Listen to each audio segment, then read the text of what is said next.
All right, guys, we're going to be taking a look at the 2021 Texas A&M football schedule. You start the season with the Kent State Golden Flashes. Kent State, of course, where Dree Archer came from, ran a 4.2 something in the combine, put the Flash into the Golden Flashes. That guy was insanely fast, and I wonder what he's doing nowadays. If you know what Dree Archer is doing nowadays, comment down below and let us know. But that game in College Station, Texas A&M wins this game by 21 plus. Kent State not going to be an issue for the Aggies.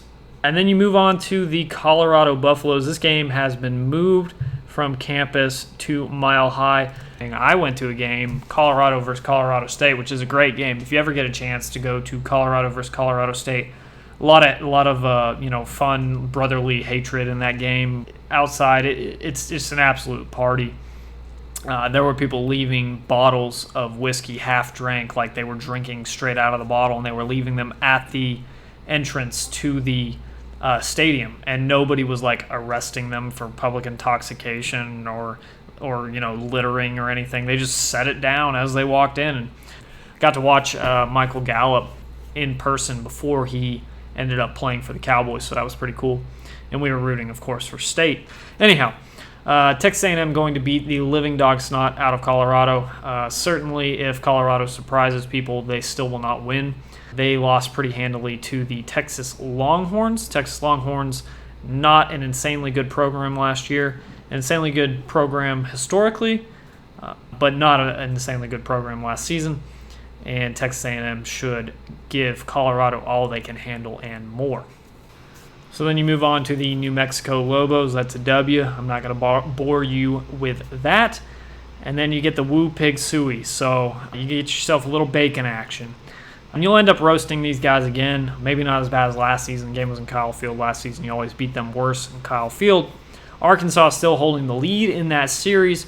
A lot of Arkansas fans, friends of mine. So if you're an Arkansas fan, feel your pain on that nine-game losing streak.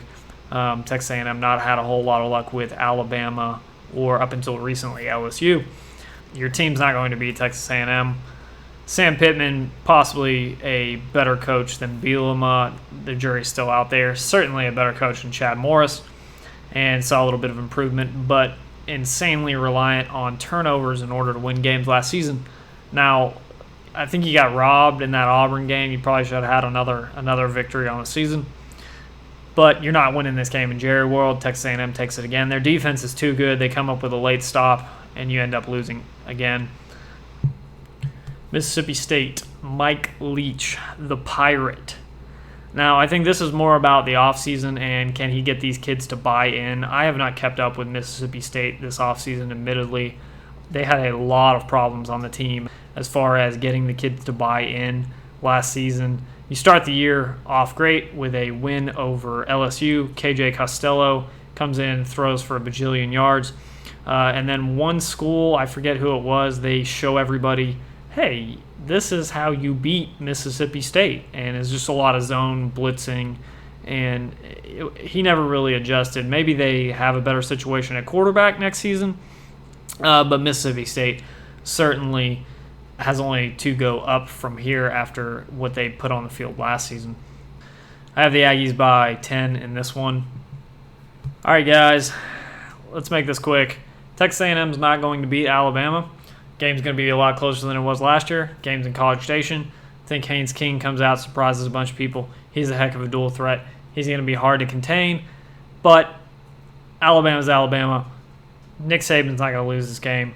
It's not going to matter. Texas A&M makes the playoff anyways.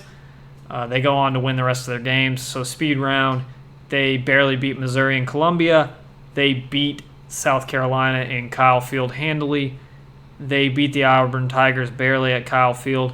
They beat Ole Miss barely in Vaught-Hemingway. Ole Miss puts up a bunch of points. They beat the living dog snot out of Prairie View A&M. And they beat the LSU Tigers on the road in Baton Rouge barely. They don't end up playing for the SEC championship game because Nick Saban does not lose 2 games.